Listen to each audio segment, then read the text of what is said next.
Pakikilahok naman po ng iba't ibang sektor ng rehiyon sa usapang budget pinatatag sa gaganaping forum sa Bacnotan, La Union.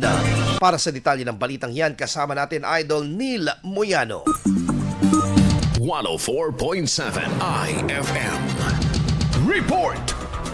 Pinatatag ng Northern Luzon leg ng usapang budget natin ang pakikilahok ng iba't ibang sektor sa talakayan tungkol sa pambansang budget para sa taong 2026. Sa gaganaping forum sa Bacnotan Public Market sa Bacnotan, La Union sa Pebrero 13, 2026, layo ng pamahalaan na mas maipaliwanag at maipaunawa sa publiko ang 6.793 trilyong pisong 2026 General Appropriations Act o GAA at kung paano nito sinusuportan ang inklusibong pag-unlad, maagap na pamamahala at mga prioridad na programa na direktang nakakaapekto sa komunidad. Inaasahang dumalo ang iba't ibang stakeholder mula sa mga lokal na pamahalaan, kabataan, civil society at media na makibahagi sa diskusyon kung saan magkakaroon din ng press conference pagkatapos ng programa. Bahagi ang forum ng mas malawak na pambansang inisyatiba na isinasagwa rin sa iba pang rehiyon na layuning mas mapalapit ang pambansang budget sa karanasan at pangangailangan ng mga mamamayan at masiguro ang bukas at participatory na pamamahala. Kasama mo muna rito sa FM News Tagupan. Ito si Idol Neil Moyano, Tatak IFM.